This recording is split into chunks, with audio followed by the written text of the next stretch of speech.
Pour soutenir la chaîne, buy me a coffee. Merci.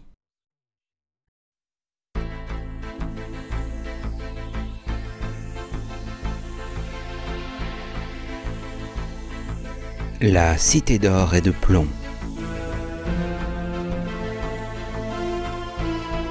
Deuxième tome de la trilogie des tripodes de John Christopher. Traduit de l'anglais par Michel Poslaniec. Chapitre 8. La pyramide de la beauté.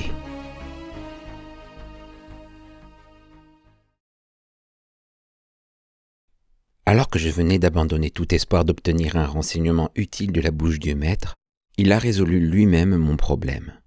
Son travail, quel qu'il fût, se déroulait dans une pyramide basse, à environ 800 mètres de celle où il habitait.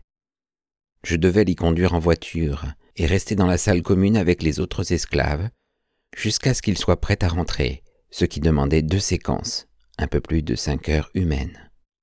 J'utilisais ce temps, comme les autres esclaves, à me reposer et si possible à dormir.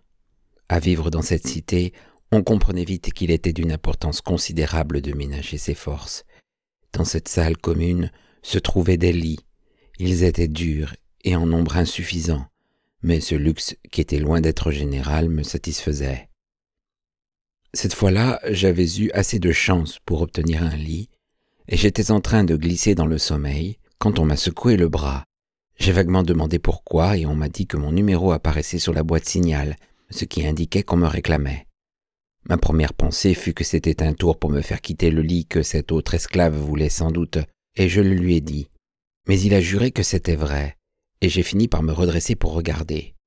C'était exact. En prenant mon masque que je m'apprêtais à mettre, j'ai dit « Je ne vois pas pourquoi le maître me demande. Il n'y a que 3/9 qu'on est là. Il doit y avoir une erreur. » L'autre avait pris ma place sur le lit et y était étendu sur le ventre. Il m'a dit « C'est peut-être la maladie. » « Quelle maladie ? » « C'est quelque chose qui arrive aux maîtres de temps en temps. Ils restent chez eux 2 ou 3 jours, ou même plus longtemps. C'est plus courant chez ceux qui, comme ton maître, ont du brun dans leur peau. » Je me suis rappelé que le matin, j'avais trouvé sa peau plus sombre que d'habitude. Quand je suis sorti dans la pièce extérieure et lui ai fait le profond salut respectueux coutumier, j'ai remarqué qu'il était beaucoup plus foncé, le brun plus prononcé, et que ses tentacules, même au repos, tremblaient légèrement. Il m'a demandé de le ramener chez lui, et j'ai obéi. J'ai cru, pensant à la maladie humaine, qu'il voudrait s'aliter, et je me suis rendu compte que je n'avais pas encore changé sa mousse. Mais il ne s'est pas couché. Il est allé dans le bassin de la pièce vitrée, et s'y est accroupi, immobile et silencieux.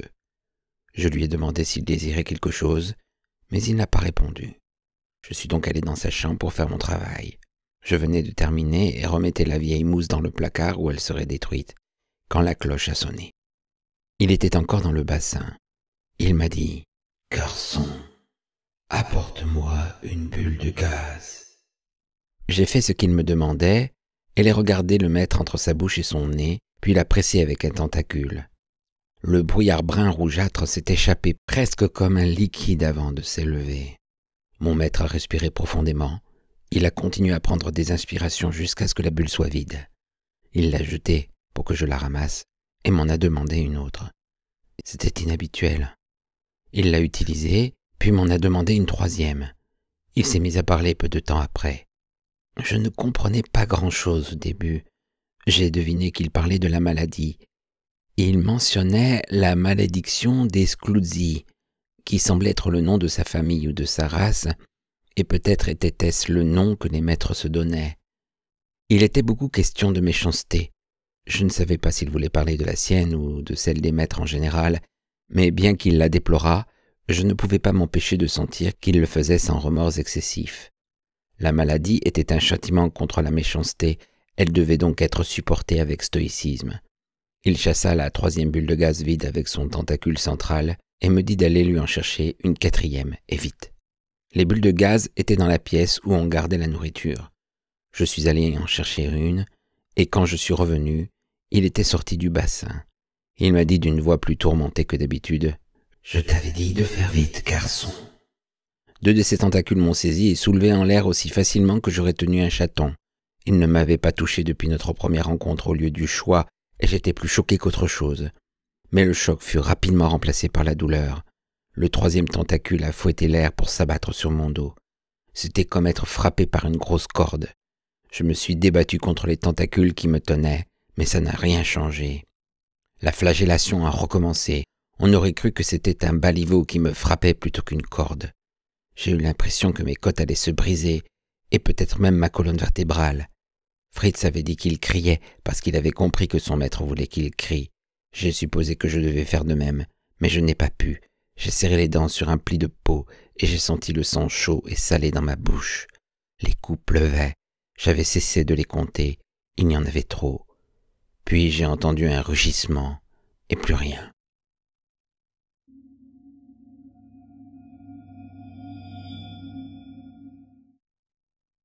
Je me suis retrouvé allongé par terre. J'ai bougé légèrement et j'ai senti à nouveau la douleur. Mon corps semblait être une seule meurtrissure. Je me suis forcé à me lever. À ma connaissance, aucun os n'était brisé. J'ai cherché le maître et je l'ai vu accroupi, immobile et silencieux dans le bassin. J'étais humilié et furieux et j'avais mal partout. Je suis sorti de la pièce en boitant et j'ai suivi le corridor jusqu'à mon refuge. Une fois à l'intérieur, j'ai ôté mon masque, séché la sueur sur mon cou et mes épaules et me suis hissé jusqu'à mon lit. Je me suis alors rendu compte que j'avais oublié le salut coutumier au maître en quittant la pièce vitrée. Je n'éprouvais évidemment aucun respect pour lui, mais là n'était pas la question. L'essentiel était d'imiter en tout point le comportement des vrais coiffés. J'avais fait une erreur qui pouvait être dangereuse. Alors que je pensais à cela, la sonnerie de la cloche m'a heurté les tympans. Mon maître me rappelait. Je suis descendu sans entrain et remis mon masque et ai quitté le refuge. Mon esprit était confus et je ne savais pas à quoi m'attendre. L'idée d'une autre raclée dominait et je ne savais pas comment j'allais la supporter. J'avais mal, rien que de marcher. J'étais vraiment à 100 lieues d'imaginer ce qui est arrivé effectivement lors de mon retour dans la pièce vitrée. Le maître n'était plus dans le bassin mais debout près de l'entrée. Un tentacule m'a saisi et soulevé, mais au lieu du coup de fouet contre lequel j'essayais vainement de me protéger, le second tentacule m'a prodigué une gentille caresse, un frôlement de serpent contre mes côtes meurtries.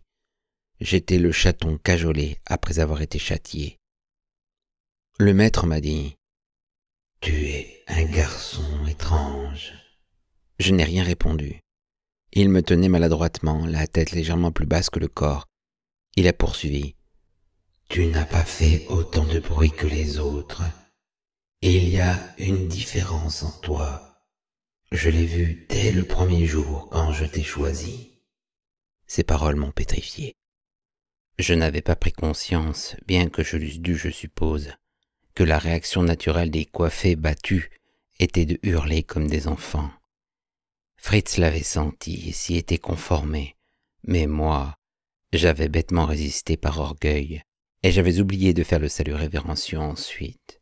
Je redoutais terriblement que le geste suivant du maître ne fût de vérifier la résille du bout de son tentacule à travers la partie souple de mon masque. S'il le faisait, il verrait aussitôt la différence entre cette résille et les vrais qui étaient soudés à la chair vivante. Et alors? Mais, au lieu de cela, il m'a reposé à terre. J'ai fait tardivement le salut respectueux, et à cause de ma douleur et de ma raideur, j'ai presque perdu l'équilibre en le faisant. Le maître m'a retenu et m'a demandé « Qu'est-ce que l'amitié, garçon ?» « L'amitié, maître ?» « Il y a des bâtiments d'archives dans la cité où ces objets que ton peuple appelle livres sont conservés. J'en ai étudié quelques-uns, étant intéressé par ta race. Certains sont des mensonges, mais des mensonges qui ressemblent à la vérité. L'amitié est une des choses dont il parle, un rapprochement entre deux êtres. C'est une étrange affaire pour nous, maître. Dis-moi, garçon, ton avis, avant d'être choisi pour servir, as-tu connu une telle chose, un ami? J'ai hésité, puis j'ai dit « Oui, maître. » Parle-moi de lui. J'ai évoqué mon cousin Jack qui avait été mon meilleur ami avant d'être coiffé. J'ai adapté les détails à la vie que j'étais censé avoir vécue dans les montagnes du Tyrol, mais j'ai décrit la façon dont nous avions fait des choses ensemble et le repère que nous avions à la sortie du village. Le maître m'a écouté attentivement. Finalement, il a dit « Il y avait un lien entre toi et cet autre humain. Un lien qui était volontaire et non commandé par les circonstances. Parce que vous vouliez être ensemble, parler ensemble. C'est cela ? » « Oui, maître. »« Et cela est fréquent dans ton peuple ? » ?»« Oui, maître. C'est une chose courante. » Il s'est tu.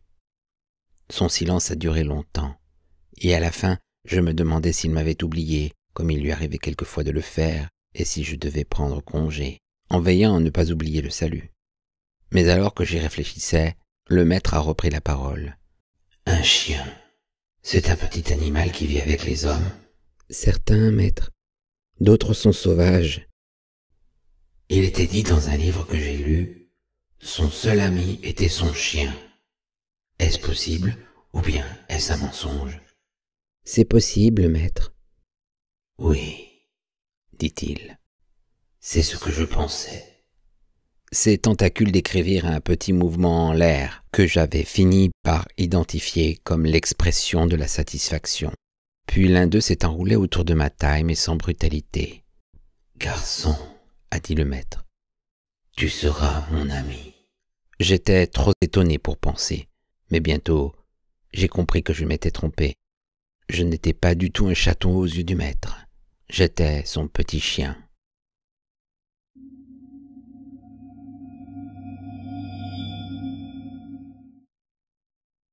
Quand j'ai vu Fritz et que j'ai pu lui dire ce qui s'était passé, je m'attendais à ce qu'il trouve ça drôle. Mais ce ne fut pas le cas. Il m'a dit sérieusement « C'est formidable, Will. »« Qu'y a-t-il de formidable là-dedans ?»« Les maîtres nous sont parus tous semblables de prime abord, mais je suppose que les hommes leur font le même effet. En fait, ils sont très différents. Le mien est étrange d'une certaine manière, le tien d'une autre, mais l'étrangeté du tien peut nous aider à apprendre des choses sur eux, tandis qu'avec le mien... » Il a eu un sourire forcé. « On n'apprend qu'à avoir mal. » Je n'ose pourtant pas lui demander des choses que les coiffés ne lui demanderaient pas. Je ne sais pas. Tu aurais dû hurler quand il t'a fouetté. Mais c'est parce que tu ne l'as pas fait qu'il s'est intéressé à toi. Il t'a dit que tu étais étrange avant de te dire que tu devais être son ami. Ils ne sont pas habitués à voir des hommes libres, rappelle-toi, et il ne leur viendrait pas à l'idée qu'un humain puisse être dangereux. Je crois que tu peux lui demander des choses tant que tes questions restent générales et que tu continues à faire le salut révérencieux au bon moment. Tu as peut-être raison. Ce serait utile de trouver les bâtiments d'archives où sont les livres. Ils avaient fait détruire par les coiffés tous les livres qui contenaient la science des anciens, mais je suppose qu'ils ne les ont pas détruits ici. J'essaierai de le savoir. Mais vas-y doucement, précisa-t-il. Il m'a regardé.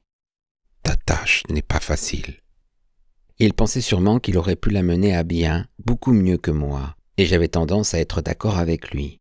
Là où je possédais entêtement et fierté, il avait une patience prudente. Il avait l'air malade, et il avait été sauvagement battu ce matin-là encore.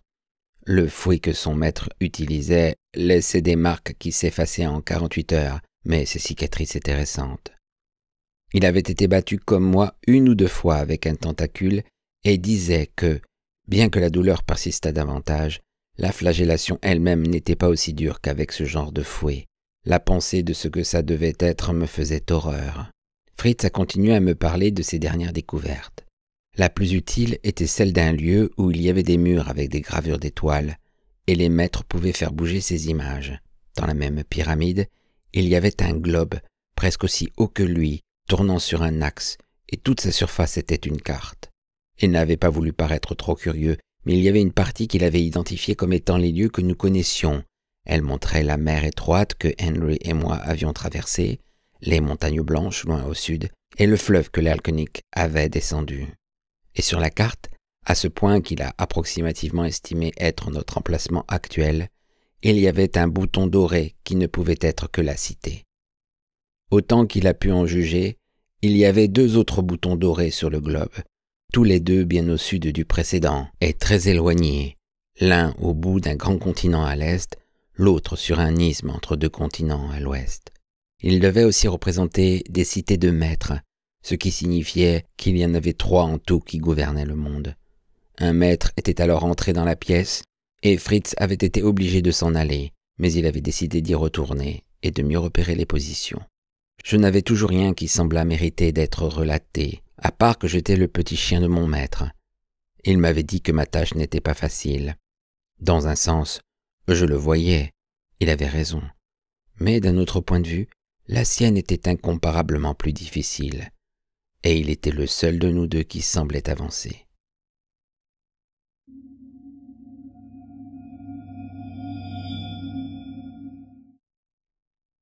La maladie de mon maître dura plusieurs jours.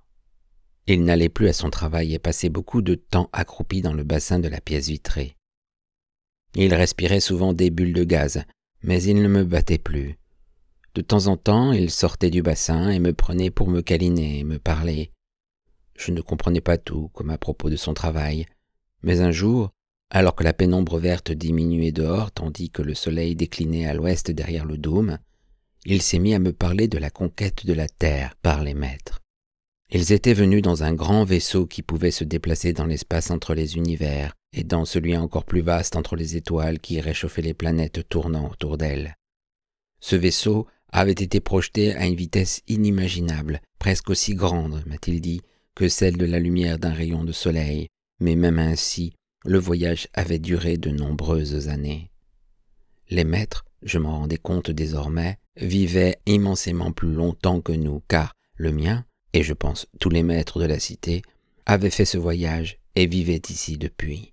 Leur expédition avait été envoyée dans le but de découvrir des planètes que leur peuple pourrait conquérir et coloniser, et elle connut beaucoup d'échecs et de déceptions. Toutes les étoiles n'avaient pas des planètes proches, et quand il y en avait, ces planètes ne convenaient généralement pas pour différentes raisons. Celle d'où venait le maître était beaucoup plus grosse et plus chaude que la Terre. Comme elle était plus grosse, les choses à sa surface pesaient davantage. Les maîtres avaient trouvé des planètes trop petites et d'autres trop grandes pour leur usage, d'autres trop froides, étant trop éloignées du soleil central, et d'autres trop chaudes. Parmi les 10 qui tournent autour de notre soleil, la nôtre était la seule qui convenait, mais elle avait une atmosphère toxique pour eux et une gravité trop faible. Tout de même, on estima qu'elle valait la peine d'être conquise. Le grand vaisseau fut donc mis en orbite autour de la Terre, comme la Lune, et les maîtres étudièrent la planète dont ils allaient s'emparer. Il semble que les anciens avaient des machines merveilleuses grâce auxquelles ils pouvaient parler et montrer des images à distance, et les maîtres purent écouter et regarder sans avoir besoin d'approcher au point de faire repérer leur vaisseau. Ils sont restés ainsi de nombreuses années, envoyant de temps en temps des petits vaisseaux plus près pour examiner les choses non révélées par les images à distance ou pas assez détaillées. Certains anciens, m'a dit mon maître, ont rapporté avoir vu ces vaisseaux, mais les autres ne les ont pas crus.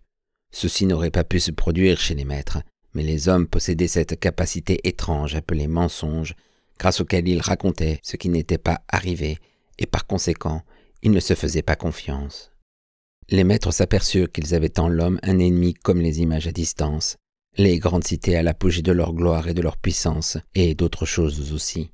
Les hommes avaient déjà commencé à construire des vaisseaux qui les transportaient dans l'espace. Ils n'avaient rien à voir avec ceux des maîtres, mais c'était un début, et ils apprenaient vite. Et ils avaient des armes. L'une d'elles, d'après ce qu'il m'a dit, était de la nature des œufs en fer que Beanpole avait trouvés dans le tunnel de la grande cité, mais aussi puissante qu'un taureau comparé à une fourmi. Avec l'un de ces œufs géants, m'a dit le maître, une région de plusieurs kilomètres de périmètre pouvait être brûlée et dévastée, une des grandes cités elle-même complètement effacée. S'ils avaient posé leur vaisseau sur la Terre et établi une tête de pont, celle-ci aurait été détruite. Ils devaient trouver une méthode différente. Celle qu'ils ont choisie provenait d'un domaine de connaissances où ils étaient encore plus avancés que dans celui des voyages interstellaires, la compréhension et la commande du cerveau. Quand, lors de notre départ vers les montagnes blanches, les tripodes avaient mis sous mon bras le bouton grâce auquel ils nous avaient suivis par la suite, et que Henry avait dit que j'aurais dû savoir qu'il était là, Beanpole avait parlé de l'homme dans le cirque qui pouvait endormir les gens et les faire obéir à ses ordres. J'avais vu une fois un tel homme dans une foire itinérante qui venait à Werton. Cette sorte de choses, et beaucoup d'autres encore, étaient connues des maîtres. Ils pouvaient très facilement endormir les hommes et les faire obéir aux ordres, même sans résille, pendant au moins un certain temps. Mais le problème restait pourtant de mettre les hommes dans une situation où ce pouvoir pourrait être utilisé. Ça ne sert à rien de savoir faire du pâté de lapin si on ne peut pas d'abord attraper le lapin.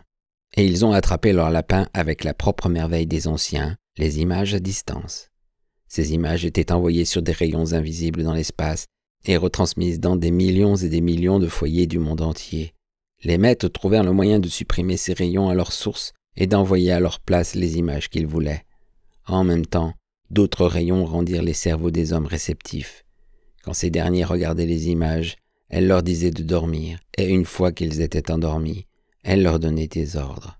Cette emprise, comme je l'ai dit, finissait par disparaître, mais elle durait plusieurs jours, et les maîtres en firent bon usage.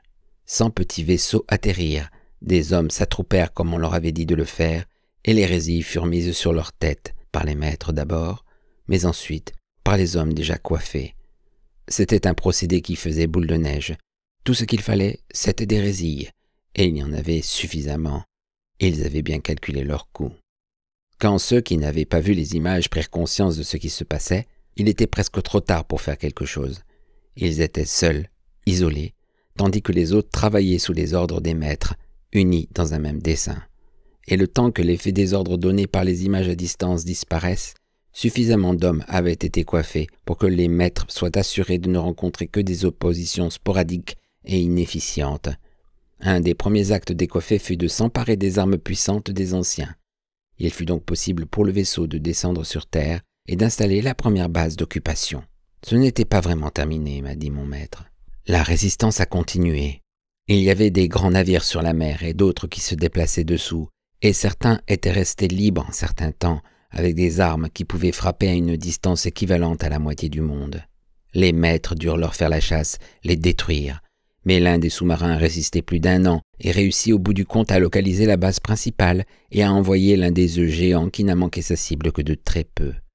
Mais par cette attaque, il a révélé sa propre position, si bien que les maîtres ont pu utiliser une arme similaire et le couler. Sur Terre, il y eut des combats sporadiques pendant des années, qui diminuaient régulièrement cependant, parce que le nombre de coiffés augmentait sans cesse tandis que celui des hommes libres décroissait. Les tripodes occupaient la terre, guidant et aidant leurs fidèles contre les bandes aux armes insignifiantes ou inexistantes. Finalement, ce fut la paix.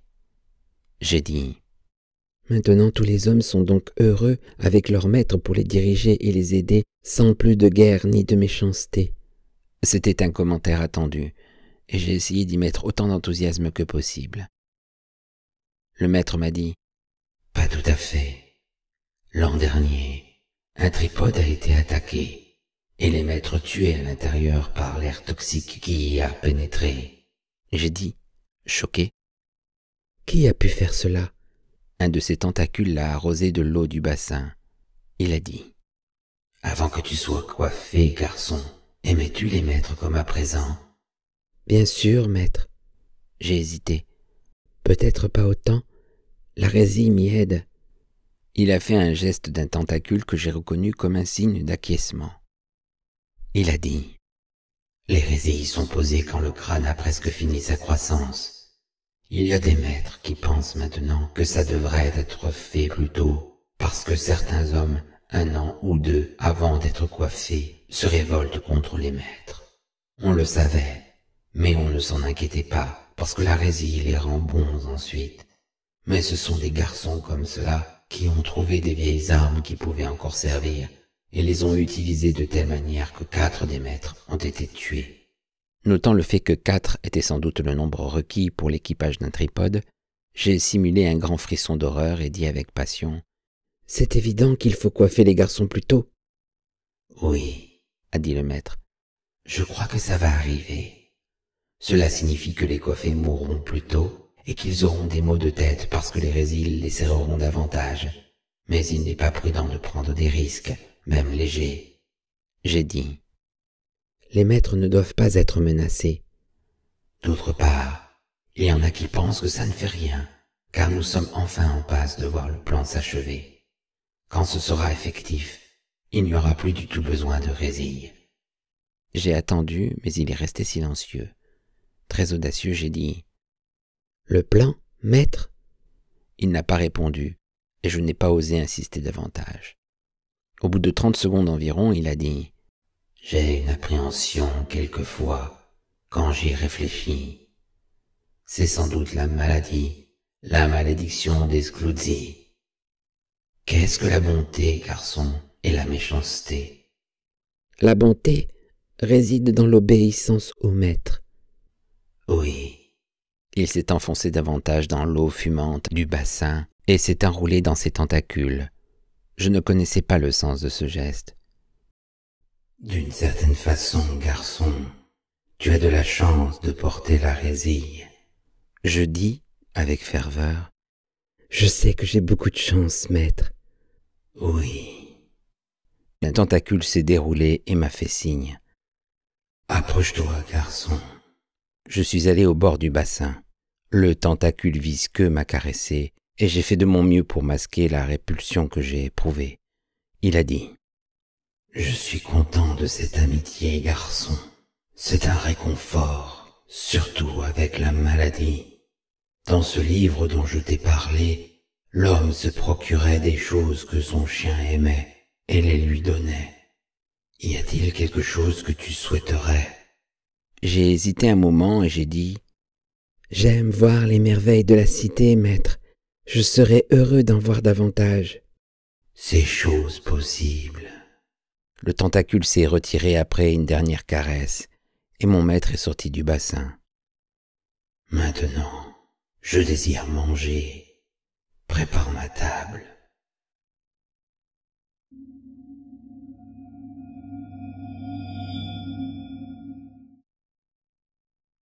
Le lendemain, la maladie avait régressé et le maître est retourné à son travail.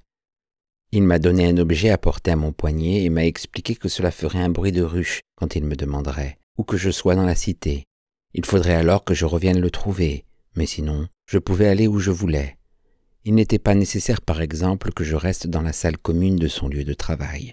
J'ai été surpris qu'il se soit souvenu de ma requête et qu'il ait agi ainsi, mais ce n'était pas fini. Il m'a aussi emmené faire des visites touristiques. Certaines choses n'étaient pas intéressantes et d'autres incompréhensibles. Il y avait une petite pyramide ne contenant que des bulles de couleur qui se déplaçaient lentement vers le sommet et retombaient le long des murs obliques. Ce que le maître m'en a dit ne m'a pas du tout éclairé. Il y a eu plusieurs visites aux jardins aquatiques, plus grands que les bassins-jardins, ce qui signifiait que j'attendais longtemps debout ou assis pendant qu'ils pataugeaient dans les eaux bouillonnantes. Il m'invitait à admirer leur beauté, ce que je faisais consciencieusement. C'était pourtant hideux. Mais il m'a aussi emmené à l'endroit dont Fritz m'avait parlé, avec ce globe pivotant recouvert d'une carte et les murs d'étoiles brillantes qui se déplaçaient contre l'obscurité profonde quand le maître parlait dans sa propre langue devant une machine. C'étaient des cartes célestes, et sur l'une d'elles, il m'a montré l'étoile dont dépendait la planète d'où étaient venus les maîtres il y avait très très longtemps. J'ai essayé autant que j'ai pu de mémoriser sa position, bien qu'il fût difficile de dire à quoi cela pourrait servir. Et un jour, il m'a emmené à la pyramide de la beauté.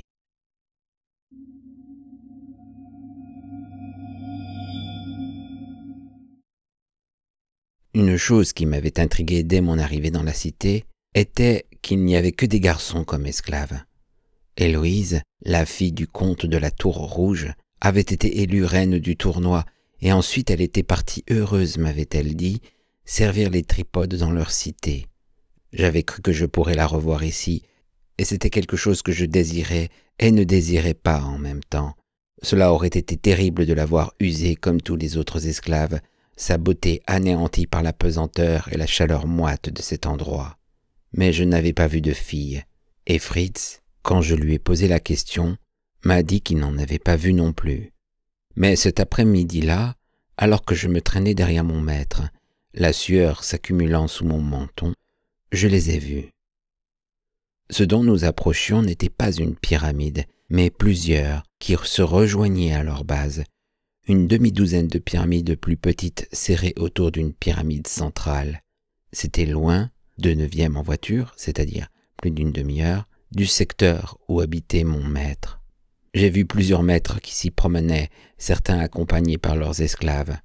Nous sommes entrés dans la première pyramide et j'ai failli crier en voyant étalé devant moi un jardin de fleurs terrestres avec cet éclat de rouge et de bleu, de jaune, de rose et de blanc que j'avais presque oublié, entouré que j'étais par cette perpétuelle lueur glauque et ne voyant que ces plantes laides et ternes des bassins jardins.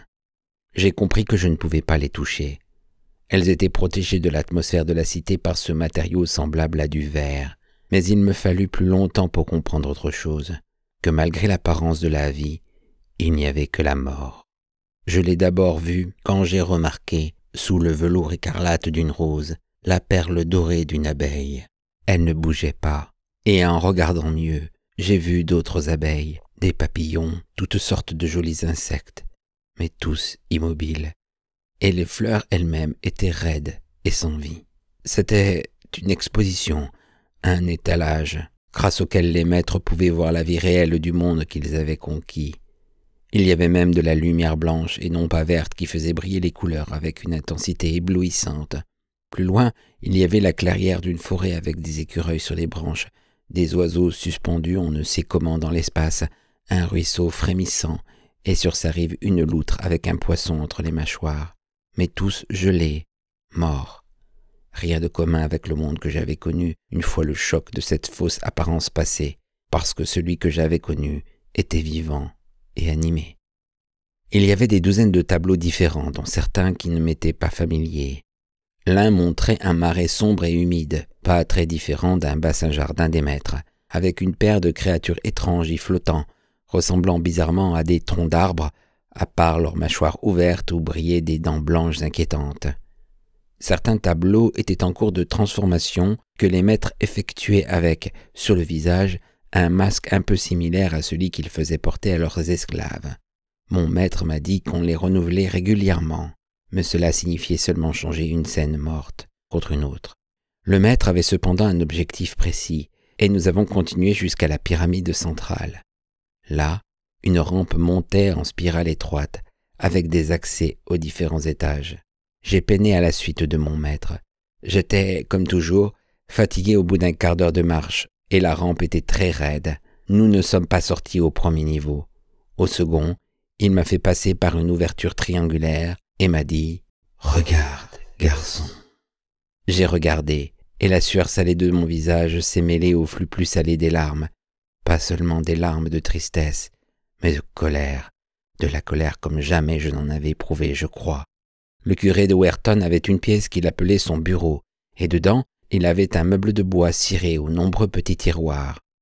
Un jour, on m'avait envoyé lui faire une commission, et il avait ouvert les tiroirs pour me montrer ce qu'ils contenaient. Sous du verre, il y avait des rangées et des rangées de papillons épinglés, leurs jolies ailes étendues. J'ai pensé à cela en découvrant ce qui était exposé là, car il y avait des rangées de coffres tous transparents et dans chacun reposait une jeune fille vêtue de beaux atours. Le maître m'a dit « Ce sont les femelles humaines qui sont amenées à la cité. Ton peuple les choisit pour leur beauté, et elles sont triées à nouveau par les maîtres qui administrent les lieux. On en met au rebut de temps en temps, quand il en arrive des mieux, mais les véritablement belles seront conservées ici éternellement pour être admirées par les maîtres, longtemps après l'accomplissement du plan. » J'étais trop plein de haine et d'amertume pour prêter attention à la remarque sibylline sur le plan. Si seulement j'avais eu un des œufs de fer que nous avions trouvés dans la grande cité, il répéta. Pour être admiré éternellement par les maîtres, n'est-ce pas beau, garçon? En suffoquant, j'ai dit « Oui, maître, très beau. »« Ça fait quelque temps que je les ai regardés, » dit le maître. « Par ici, garçon, il y a de très beaux spécimens dans cette rangée. Parfois je doute du destin de notre race, de son étendue au-delà de la galaxie et de son hégémonie. Mais au moins, nous apprécions la beauté, nous conservons la fine fleur des univers que nous découvrons et colonisons. »« Oui, maître. » J'ai dit que je voulais et à la fois ne voulais pas trouver Héloïse dans la cité. Cette fois, dans ce lieu hideux, Ce désir et son contraire ont décuplé. Mes yeux cherchaient avidement quelque chose dont ils ne pouvaient que se détourner avec horreur et pitié. « Ici, elles ont toutes les cheveux roux, » a dit le maître. « Rares chez ta race, les nuances en sont différentes. Observe bien qu'elles sont disposées du roux clair au plus foncé. Je vois qu'il y a maintenant 2 teintes intermédiaires ici depuis ma dernière visite. » Ce n'étaient pas les cheveux roux que mes yeux cherchaient, mais des noirs, des cheveux foncés que je n'avais vus qu'une fois, dont j'avais arraché le turban pour rire dans le petit jardin entre le château et la rivière, cette courte chevelure qui poussait entre les mailles d'argent de la résille. « Veux-tu continuer, garçon, ou en as-tu assez ?»« J'aimerais continuer, maître. » Le maître émit un petit bourdonnement qui signifiait qu'il était content. Je suppose qu'il était satisfait de penser qu'il rendait son ami esclave heureux. Il est passé le premier et je l'ai suivi. Et enfin, je l'ai vue. Elle était vêtue de la simple robe bleue foncée ornée de dentelles blanches qu'elle portait au tournoi quand les épées d'argent brillaient, tressées vers le soleil, et que tous les chevaliers l'acclamaient comme leur reine. Ses yeux bruns étaient clos, mais l'ivoire de son petit visage ovale était délicatement teinté de rose. N'eût été le coffre très semblable à un cercueil et les centaines d'autres autour d'elle, j'aurais pu croire qu'elle dormait. Mais sa tête était nue, sans couronne ni turban. Ses cheveux avaient poussé au cours des semaines qui avaient suivi cette époque dans le jardin. J'ai regardé ses boucles courtes. Elles couvraient sans cacher complètement cette chose qu'elle portait sur la tête, la résille qui l'avait amenée ici joyeuse en cet endroit de repos monstrueux. « Encore un beau spécimen, » a dit le maître. « En as-tu vu assez, garçon ?»« Oui, maître, » lui ai-je répondu. « J'en ai vu assez. »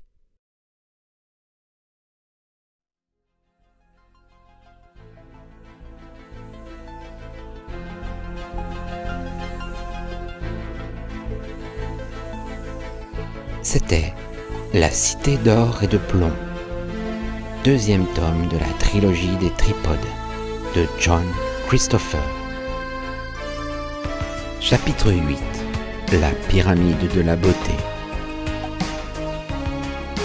Si vous avez apprécié cette lecture, merci de liker, commenter et de vous abonner à la chaîne.